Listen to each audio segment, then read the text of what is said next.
Shri Ganesha Sharada Gurubhyo Namaha Agajanana Padmarkam Gajananam Aharnisham Anekadam Tam Bhaktanam Ekadantam Upasmahe. Welcome to all for this session of Ganesha Purana, in which Vishwamitra was telling the story of how Daksha had a vision while he was meditating upon single syllable mantra of Gajanana, which was taught to him by sage Mudgala for his own prosperity. So one day, early in the morning, he had a vision of an elephant walking towards him, which is smeared with red vermilion paste, and it looks like as though it is another Gajanana himself, and it carried a garland of jewels and placed it right around the neck of Daksha and picked him on its shoulder, picked him on its shoulder and carried him all the way towards the city. And upon waking up, Daksha asked his mother Kamala to interpret this dream. Then Kamala told him that it is an auspicious thing that he will going to get a kingdom so that he will going to be a king. Upon hearing this from his mother, he was so happy that he told her that he will offer her a lot of gifts.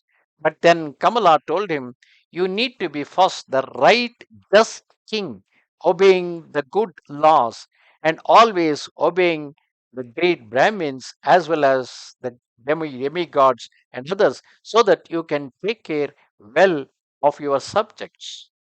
Vishwamitra, continuing this story, he said, "Listen, O king, and I will talk about something that auspicious that just happened because of the fate. In the city of Koundinya, there lived, in the same city where Daksha was living, there lived the very wise king Chandrasena, who, with the maturing of his own karma and the force of time, he died and went to heaven on the heavenly path because of his abundant righteousness. On hearing of this, the townspeople all made a tremendous noise, and leaving their various occupations, they went there on the run. They saw the dead king, and drawn with grief, they faltered, collapsing and striking their head with their hands. Taking hold of his feet, they bowed and gave way to folly and distress. Some took his hand and placed it on their heads, while some made loud sounds with their mouths on the back of their hands, and others fell down death like because of their great affection for him. And at the same time, the wife of that great king Chandrasena, his wife Sulabha, was terribly distressed and cried in a mournful tone while striking her heart with her hands. Then she became faint and fell to the ground, her jewels scattered about, but she was lifted up by three women of the city who were facing similar disasters. Chandrasena's beautiful wife then wailed shamelessly and heartlessly, crying out indistinctly, "O Lord, Lord, disposer, you have no compassion. Your behavior is childish." She's addressing the God, the supreme deity.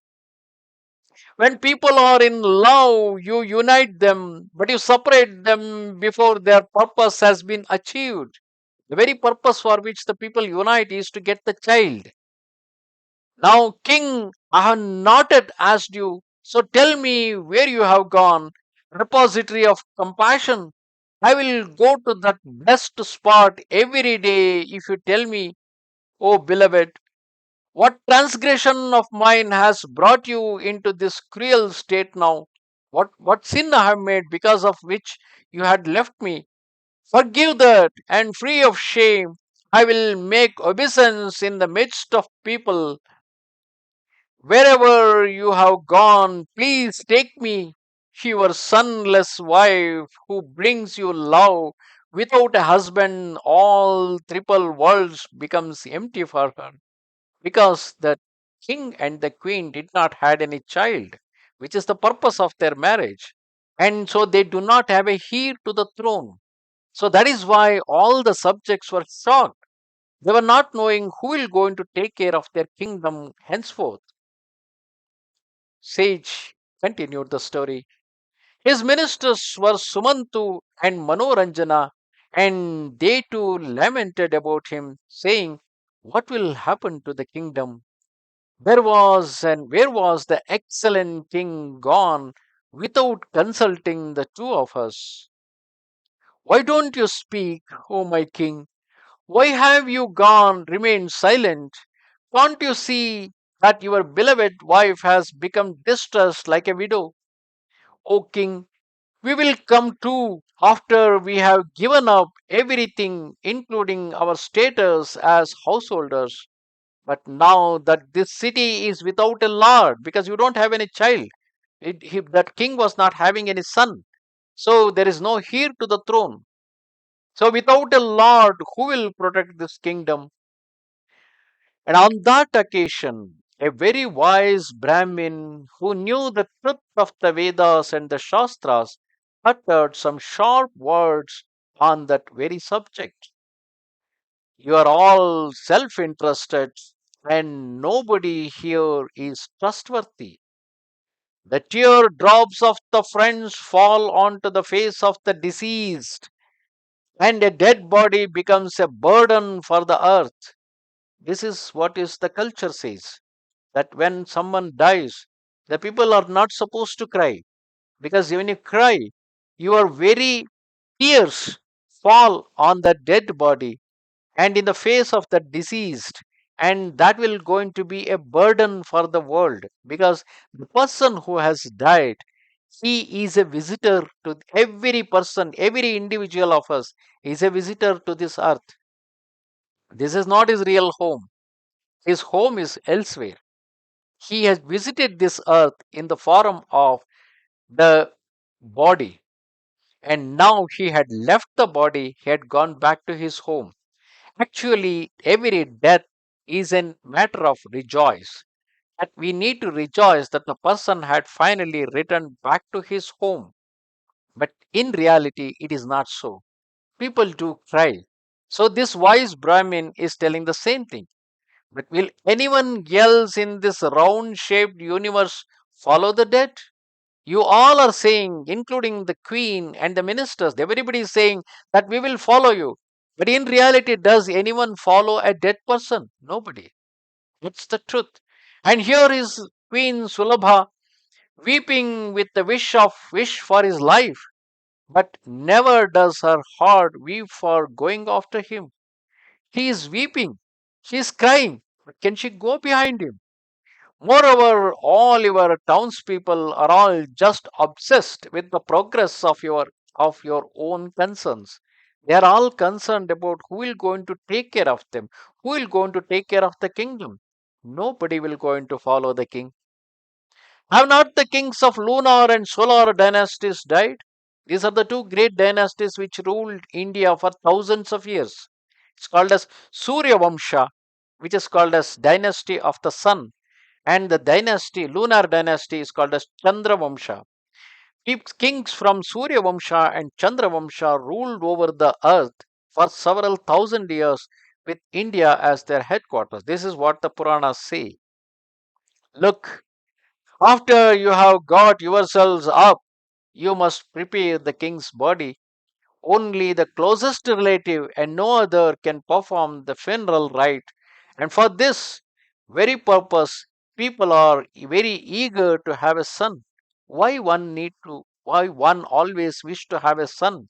Because at the end, when a person is met with the death, his certain uh, rituals need to be done to the king's body. That means the individual's body, certain rituals need to be done, and it need to be put to the fire, or it may be put into the earth. Generally, most people do put the body to the fire. That's because no part of it should remain on this earth. And that activity is supposed to be performed by the sun. And that is the reason why most people wish to have a son, so that he will ensure that their body will be put to the fire with the right ritual. What if a person do not have a son? Of course, it may be performed by somebody else, but everyone would like to have an auspicious way that it should be performed by their own son whom they give birth.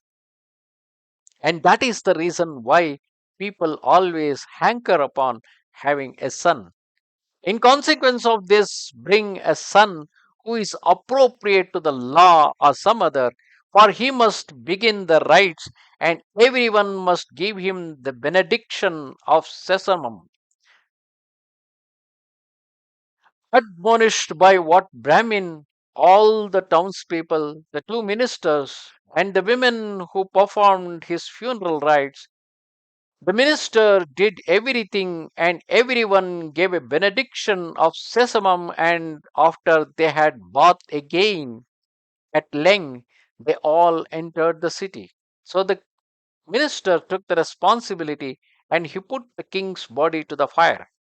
Then they ate the leaf of the neem tree, after which, having both bowed to the Lord and consoled Sulabha, all of them went back to their home. At the very same time as this, all the townspeople, the two ministers, and the king's wife were puzzled about the job of protecting the subjects. But at that very moment, the sage Mudgala, who was well known among the people, who knew everyone's intentions, came there, and he said, the king has a large elephant named Gahana. Usually, kings in the past used to have one elephant as their prime important elephant, called as the Ane. That means that's the elephant for their throne. He must take now that same elephant which was pet to the king, which knows in and out of the heart of the king. Now that elephant Gahana must take a garland made of lotuses into the assembly, where he will cast it onto the neck of somebody, and that person to whom the elephant will go into garland, he will become the king. And all of them said yes by saying good, good. They honored the words of the delightful Mudgala, who possesses the knowledge of what is beyond the senses. So basically, here Mudgala came to uh, the Astana, came to the king's court, where there was no king. And queen, ministers, everybody was bothered about who will now going to take care of their kingdom. So at that time, Mudgala told them that it is always better you take the route of let letting the king's royal elephant Gahana to go out with a garland, and to whoever that elephant garlands, let us choose him as the king. And everyone accepted on that. Thus ends the 25th chapter of Upasana Khanda of the glorious Ganesha Purana, in which we have heard the death of Chandrasena, and with that, leaving no heir to the throne, the king's court has decided to let the king's royal elephant Gahana to choose the next king. Namaste Sharada Devi, Kashmira Puravasini, Twamaham Prarthaye Nityam, Vidya Danancha Dehime. Goodbye.